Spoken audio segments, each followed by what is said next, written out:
정말 열심히 돌아다닙니다. 찾아야죠. 황금이 어디 있는지. 반갑습니다. 광바비 구독자 여러분. 이겨놓고 싸운다.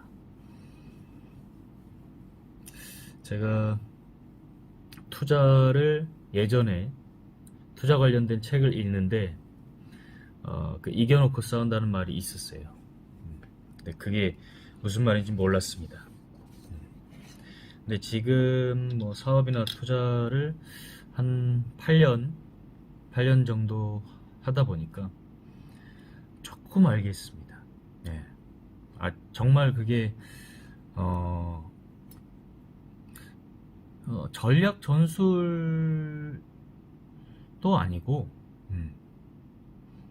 그냥 원래 그게 방법이었던 거죠. 이겨놓고 싸운다. 하다 보면 그렇게 되어 있습니다. 이기기 위한 방법을 계속 찾다 보니까. 자, 오늘은 화요일이죠. 화요일에서 수요일로 넘어가는 자정에 방송이 오픈이 됩니다. 화요일은 책 소개드리는 날인데 오늘은 이 달러 이야기를 가지고 왔습니다. 홍익희 작가고요. 소제목이 미국은 어떻게 부의 역사를 만들었는가? 달러의 탄생과 세계 지배의 역사. 한스 미디어 출판사입니다. 이 작가님 소개를 조금 드리면 코트라에서 일을 하셨고요. 보고타, 상파울루, 마드리드 무역관 근무를 거쳐서 경남 무역관장, 뉴욕 무역관부 관장, 파나마 무역관장, 멕시코 무역관장, 이렇게 2010년 정년 퇴직하셨습니다. 1978년 입사해서 현재는 배재대학 교수로 계시고요. 32년간 수출 전선 곳곳에서 유대인들과 부딪히며 그들의 장단점을 눈여겨보았다.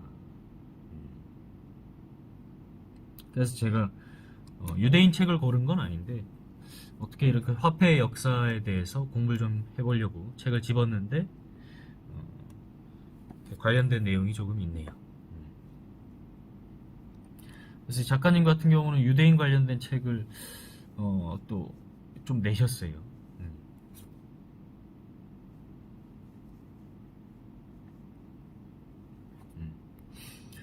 자, 한번 이 책 내용 간단하게 제가 요약해서 몇 개만 가지고 소개를 드리겠습니다.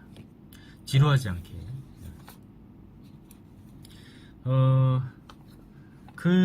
크게 세 파트를 나눴어요. 첫 번째는 미국의 건국, 청교도와 유대교를 그 두 이 집단의 힘으로 이제 건국한 이야기고, 그 다음에 그 중앙은행의 탄생, FRB라고 요즘에 Federal Reserve Bank, Federal Reserve Board, 그렇게 이제 얘기하는 그런 중앙은행의 탄생. 그 다음 마지막으로 골드러시. 이 금광을 발견하면서 유럽의 아주 많은 사람들이 이제 미국으로 건너오게 됩니다. 그러면서 인구가 굉장히 급속도로 늘고요. 이 세 가지를 딱 뽑아서 왔습니다. 뭐 다 설명할 수는 없으니까요. 자, 우선은 이 신대륙은 이 청교도와 유대교에 의해서 이 실용주의와 자유민주주의를 이 건국 정신으로 삼아서 발전을 하게 됩니다. 굉장히 핵심적인 그런 사상 가치관이 하나가 있는데, 일단 이 청교도와 유대교는 이 공통적으로 굉장히 자유로운 그런 뭔가 이 보수파에게서 벗어나고자 하고 뭔가 자유로운 그런 분위기 속에서 어떤 종교 활동과 그 다음에 이제 뭐 그게 삶에 녹아 들어간 그런 형태로 종교 활동을 하기를 원했죠. 그러다 보니까 청교도가 먼저 이 신대륙의 자리를 잡고 유대인들이 이제 들어왔는데, 아무래도 이렇게 오픈 마인드인 거죠. 두 집단이 모두. 그러다 보니까 잘 어울렸고, 공통점이 있었다면 뭐냐면, 이 성실한 노력으로 일군 부를 굉장히 찬양했다. 그러다 보니까 유대교와 맥을 같이 했고, 깨끗한 부자를 강조했고, 유대교도 마찬가지로 이 부자가 축복받은 것임을 강조를 했습니다. 그래서 물질적인 성공은 신으로부터 선택받은 그런 사람임을 증명한다는 것이 그들의 가치였고요. 그래서 이제 재산을 모으는 걸 고귀한 일로 봤다.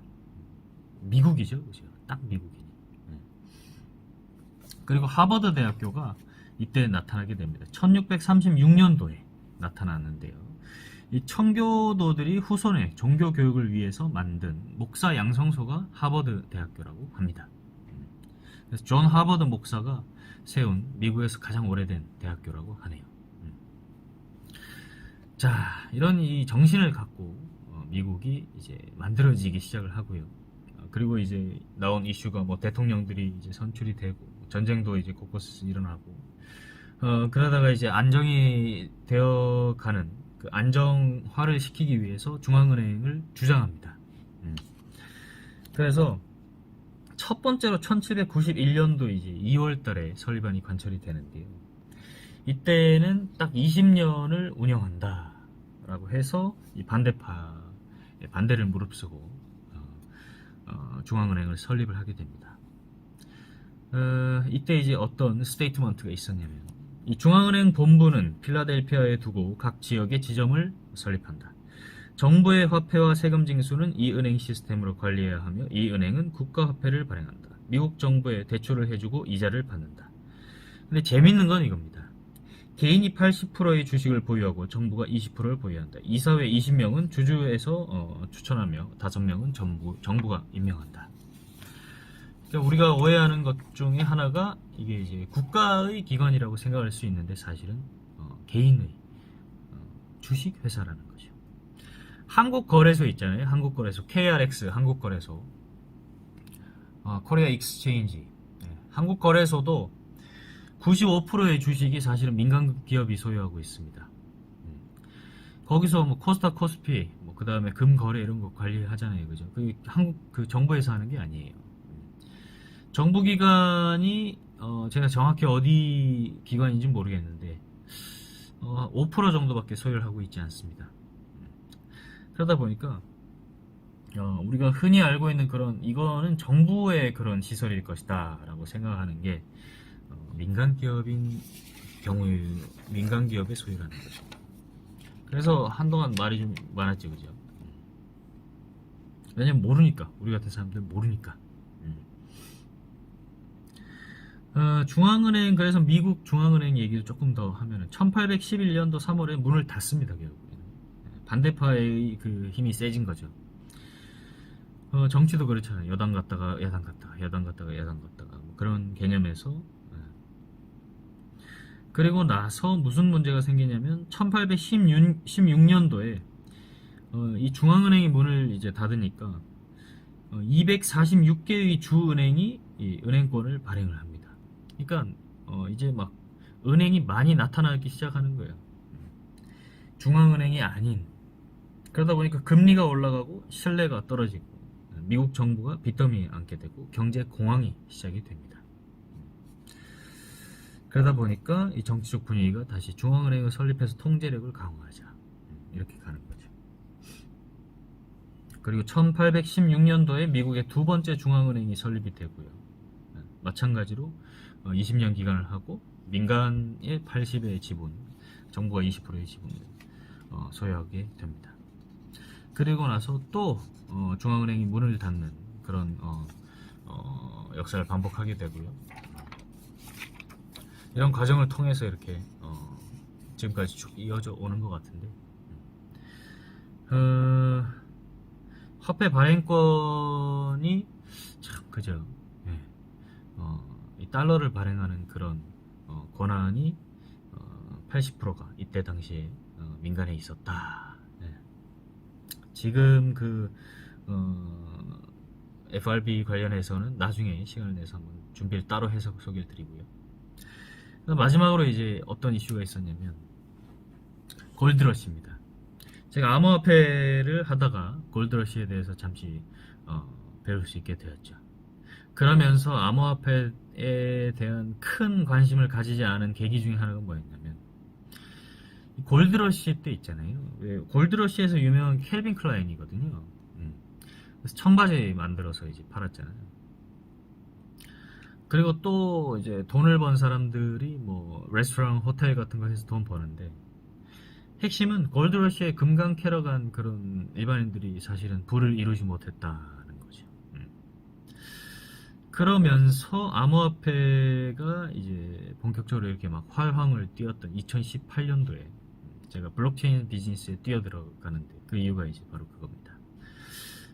이 골드러시에서 금강을 캐러 가봤자 부를 이루지는 못할 것 같다. 그러면서 조금 이렇게 본질적인 부분에 집중을 하기 시작하고요.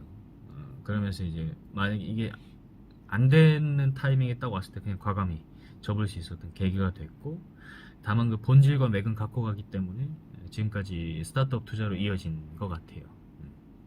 결과적으로는 뭐 잘 된 거죠. 자, 근데 이 골드러시 중에 하나를 제가 소개를 드리는데, 켈빈 클라인은 그 많이 아는 예니까 간단하게만 소개를 드리면, 켈빈 클라인 같은 경우는 이렇게 제가 이제 기억에 남는 걸 간단하게 소개드립니다. 이 천막에서 그 천막의 천이 이렇게 남아도는 상황이 발생했고, 그걸 통해서 이렇게 바지를 만들어서 그 작업자들이 입으니까 이게 되게 튼튼하잖아요. 그러다 보니까 그때부터 이렇게 청바지를 만들어 입기 시작을 했고, 나중에 이게 굉장한 문화로 자리를 잡습니다. 예. 그래서 그런 상징성을 가지죠. 남자와 여자의 구분을 없애고, 성적인 구분을 없애고, 또 뭐 이렇게 뭐 계급의 구분을 없애고, 막 이런 자유를 상징하고 그런 게 이제 됩니다. 자, 근데 제가 오늘 소개드릴 골드러시는 클론다이크 골드러시거든요. 클론다이크 골드러시에서 정말 재밌는 그 스토리가 있는데, 거기서 이제 프레드릭 트럼프라는 그 인물이 있습니다. 그래서 German American businessman이에요. 그래서 독일에서 이렇게 미국으로 이렇게 넘어온 사람인데, 16세 때 이 사람이 골드러시 때 그거잖아요. 비즈니스맨들은 이게 다수가 있는 데는 돈을 못 번다는 건 아는 거예요. 그러다 보니까 뭘 했냐면 레스토랑과 호텔 사업을 합니다. 근데 이제 현금이 없잖아요. 골드러시 때는 별로. 그러다 보니까 이제 금으로 이제 뭐 받기도 하고. 근데 이 프레드릭 트럼프가 누구냐면 바로 현재 미국의 대통령 도널드 트럼프의 할아버지입니다. 여기서 이 트럼프 가문이 불을 쌓기 시작해요. 예. 그래서 골드러시에서 정작 금강 캐러 간 사람들은 돈 못 벌고, 그 금강 캐러 간 사람들 상대로 이렇게 이제 서비스, 뭐 제품 서비스 한 사람들이 돈을 벌었다. 켈빈 클라인도 그렇고, 이 프레드릭 트럼프도 그렇고.